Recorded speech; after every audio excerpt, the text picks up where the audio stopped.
भजन संहिता 56 उसकी 8 आयत में लिखा है, तू मेरे मारे मारे फिरने का हिसाब रखता है, तूने मेरे आंसुओं को अपनी कुप्पी में रख ले, क्या उनकी चर्चा तेरी पुस्तक में नहीं है?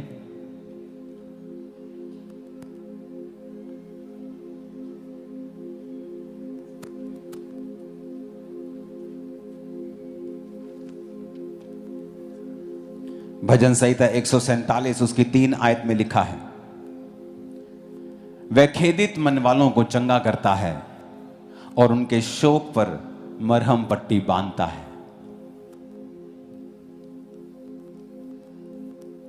आपको ये पाठ बड़े ध्यान। अब दिल्ली से एक बड़ी खबर आपको बता दें, धर्मांतरण विरोधी कानून पर फिर से सुप्रीम कोर्ट का नोटिस। जितना भी यीशु प्रेमी देख रहे हैं सभी को जय मसीह की। चलिए आज हम कुछ ऐसा खबर लेकर के आए हैं जो आप लोग सुनकर हैरान हो जाएंगे। तो आपने वीडियो क्लिप को देखे तो आपको देखकर समझ में आया होगा, लेकिन कुछ बातों आपने लग रहा होगा कि क्या एक कैसे हुआ है, लेकिन पूरा वीडियो देखने के लिए आपको मैं रखा हूं। आप देख सकते हैं इस वीडियो को कि अंकुर नरूला ने अपने बातों को कैसे रखे हैं। चलिए पहले हम दिखाते हैं, आप देख सकते हैं। ध्यान से आज समझना है, जो आज पवित्र आत्मा आपको सिखा रहा है। लूका 9 उसकी 12 से 17 आयत में लिखा है, जब दिन ढलने लगा तो बारहों ने आकर उससे कहा कि भीड़ को विदा कर कि चारों ओर के गांवों में और बस्तियों में वो जाके टिकें और भोजन का उपाय करें, क्योंकि यहां वो सुनसान जगह में हैं। यीशु ने उनसे कहा, चेलों को कहा, तुम ही उन्हें खाने को दो। उन्होंने कहा, हमारे पास 5 रोटी और मछलियों को छोड़कर कुछ नहीं, परंतु हाँ, अगर हम इन लोगों के लिए भोजन मोल लें तो हो सकता है। वे लोग 5000 पुरुष, इसका मतलब 20,000 लोग के करीब वो थे, स्त्रियां और बच्चे मिलाकर। तब उसने अपने चेलों से कहा, उन्हें 50-50 करके पांति पांति लाइन में बिठा दो। उन्होंने ऐसा ही किया और सबको बैठा दिया। तब उसने वो 5 रोटियां और 2 मछलियां ली और स्वर्ग की ओर देखकर धन्यवाद किया, और वो तोड़ तोड़ कर चेलों को देता गया कि लोगों को परोसें। अभी मजा आएगा ना भिड़ो। तब वो खाकर तृप्त हुए और चेलों ने बचे हुए टुकड़ों से 12 टोकरियां भरकर उठाई।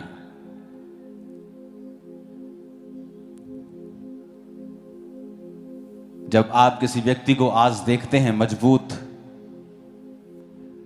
स्ट्रॉन्ग क्रिश्चियनिटी में, उसे ऐसा मत देखें जैसा कि आप देख रहे हैं,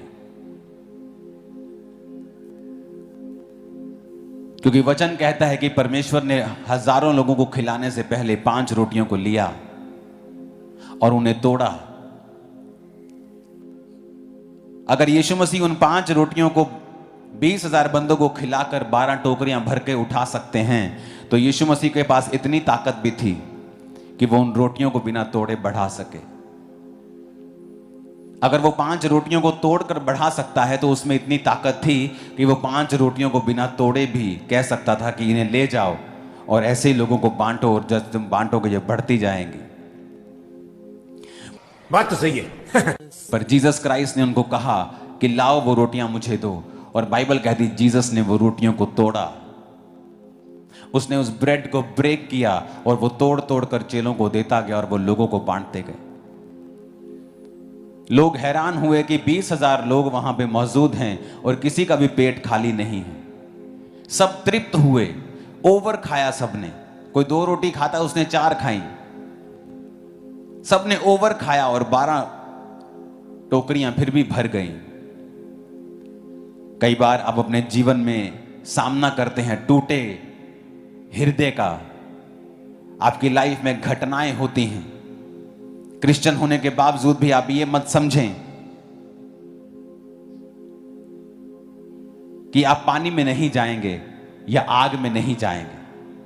वचन कहता है तू पानी में होकर जाएगा लेकिन तू वहां डूबेगा नहीं। तू आग में से होकर जाएगा लेकिन वो आग तुझे जला ना पाएगी। परमेश्वर कहता है कि वो टूटे मन वालों के समीप रहता है। आज बहुत से लोग हैं जिनका हृदय ब्रेक होता है, टूटता है, अपने परिवार की वजह से, अपने फाइनेंस की वजह से, अपनी सेहत की वजह से। तो अगर आप क्रिश्चियन हैं तो आपको घबराने की जरूरत नहीं है, आपको वरी करने की जरूरत नहीं है, क्योंकि जब वो आपको ब्रेक करता है, जब वो आपको तोड़ता है, वो आपको फैलाता है, और इतना फैलाता है कि आप इमेजिन नहीं कर सकते, आप खुद नहीं फैल सकते।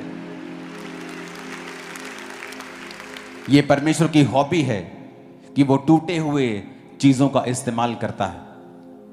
जब सैमसंग ने गधे की टूटी हुई हड्डी के साथ 1000 पुरुषों को मारा था, तो ये एक मैसेज था कि परमेश्वर किसी भी टूटी चीज का इस्तेमाल कर सकता है। क्योंकि जब आप टूटते हैं, आप ब्रेक होते हैं, लाइफ आप पर हिट करती है, हार्ड, कुछ जबरदस्त आपकी लाइफ में होता है, तो बाइबल कहती है इसको कोई अनोखी बात मत समझो, क्योंकि तुम्हारे परखे जाने से विश्वास उत्पन्न होता है, धीरज उत्पन्न होता है। धीरज को अपना पूरा काम करने दो ताकि तुम सिद्ध और सिथर हो जाओ और तुम में किसी बात की कोई भी घटी ना रहे। याद रखो, आपको फैलाने से पहले परमेश्वर हो सकता है आपको ब्रेक करे। बात तो सही है। आपको नेक्स्ट लेवल पे लेके जाने से पहले आप परीक्षाओं में से होकर निकलें, क्योंकि ये वाला हिस्सा कोई क्रिश्चियन शेयर करना नहीं चाहता है। जब समय होता है परीक्षाओं का, जब समय आता है कि आपके फेथ को चैलेंज किया जाता है, वो समय होता है प्रार्थनाएं करने का, वो समय होता है परमेश्वर के करीब जाने का, क्योंकि उसके दूर जाने से आपको कोई सल्यूशन मिलने वाला नहीं है। वचन कहता है वो टूटे मन वालों के समीप रहता है। मन दो वजह से टूट सकता है। दाऊद का मन टूटा हुआ था पाप के कारण, क्योंकि जब आप पाप करते हैं आपका मन पिस जाता है। जब आप पाप करते हैं आपको रिजेक्शंस आती हैं, आपकी लाइफ में कठिनाइयां आती हैं, आपकी लाइफ में बड़ी मुसीबतें आती हैं। और फिर वो कहता है परमेश्वर तो टूटे और पिसे हुए मन को तुच्छ नहीं जानता, क्योंकि वो रिपेंटेंस के साथ, तौबा के साथ परमेश्वर के सामने आ रहा था कि परमेश्वर मेरे पापों को माफ कर, टूटे हृदय के साथ, रोने वाले हृदय के साथ, कि परमेश्वर मेरे गुनाहों को माफ कर और मुझे फिर से अपनी आत्मा के साथ एक कर, उद्धार का हर्ष मुझे फिर से दे, उदार आत्मा देकर मुझे संभाल। दोस्तों, जितना भी प्रेमी इस देख रहे हैं सभी को, आप लोग को मैं धन्यवाद करता हूं कि इस वीडियो अगर आप लोग को अच्छा लगे तो लाइक शेयर करना ना भूलें, ताकि आप लोग को मसीह समाचार आपको सामने आते रहता है। अगर इस चैनल में देखना चाहते हैं तो आप देख सकते हैं, हर मैसेज सुबह सुबह आते रहता है। चलिए, आपको धन्यवाद करता हूं, परमेश्वर आप लोग को आशीष दे।